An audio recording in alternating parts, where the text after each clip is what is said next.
every child gets a Know Your Rights presentation. Is that correct?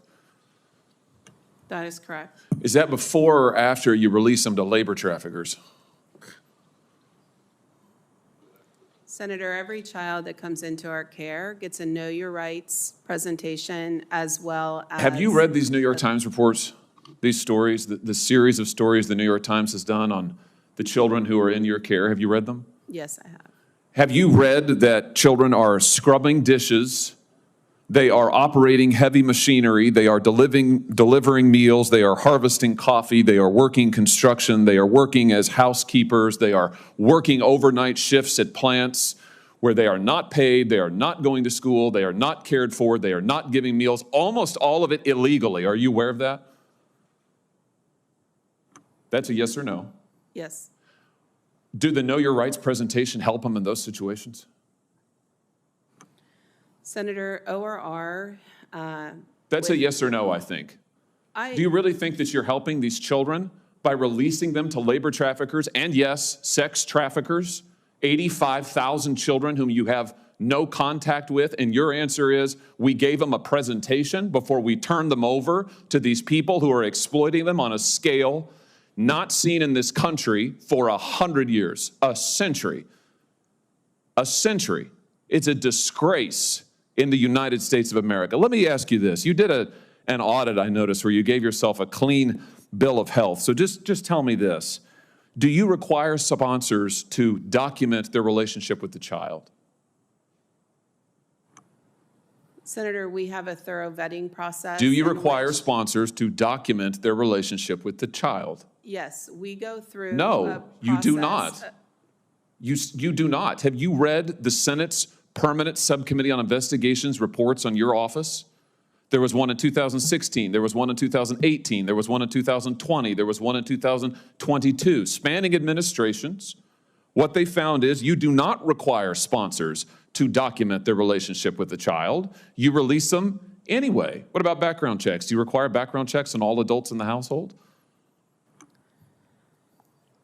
In cases where the child is being released to their parents, we do not require background checks. But Senator, I would Do you really require like background checks on all adults in the household in any case?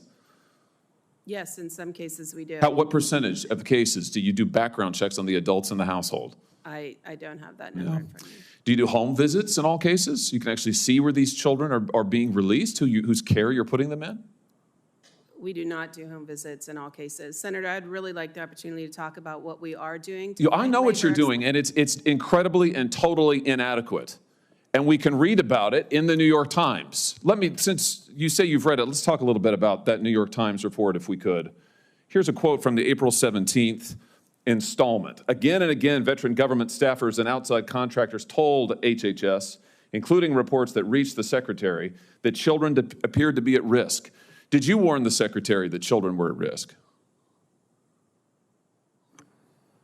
Senator, I'm in regular contact with the Secretary. Did you warn him that children were at risk? Safety and well-being of children is our top priority. Did you warn him that children were at risk? I'm not going to get into the conversations I've had. You're here and you're under oath, and this is an oversight hearing, and we need to know what you're doing because you're manifestly not doing your job. Did you warn him that children were at risk? Do you believe that children are at risk? Let's start with that. Yes. Okay, did you warn the Secretary? Senator, I'm not going to get into the specifics of my conversation, but I would like the opportunity Why wouldn't you warn the Secretary that children were at risk? I would like the opportunity to talk about what we Let's look at what the Secretary said to you. The other one, James. Yeah, that one. At least 5 HHS staff members said they were pushed out after raising concerns about child safety. Mr. Becerra, that's the Secretary, told the ORR director, that's you, right, that if she could not increase the number of discharges, he would find someone who could. And then he went on to say that if Henry Ford had run his plants like this, he would never have become famous and rich. This is not the way you do an assembly line.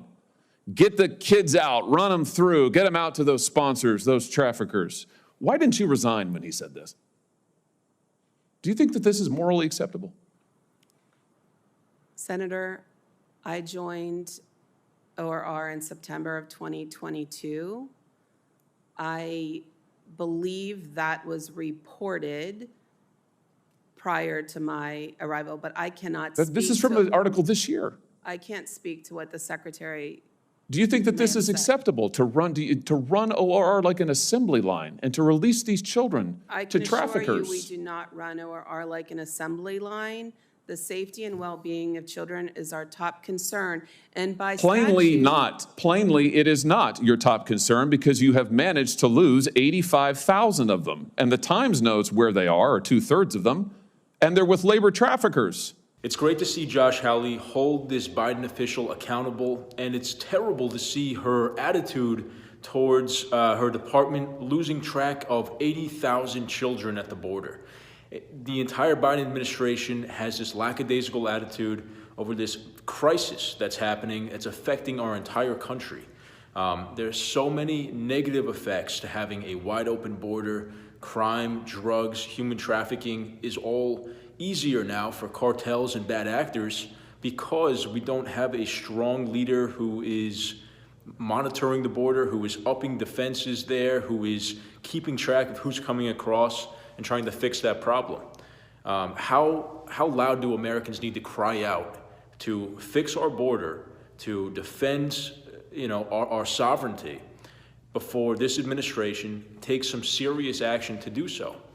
And you can kind of see it on their faces too. Whenever you have a strong Republican like Josh Hawley grilling these Biden officials who have just fallen asleep at the wheel, like Mayorkas, and they just don't want to take any accountability for this disaster. So anyway, it's a shame to see. I'm glad that we have strong politicians like Josh Hawley who are going to come in here and yell at the people who need to be yelled at. Let me know what you guys thought of this clip in the comments, and as always, thank you for watching.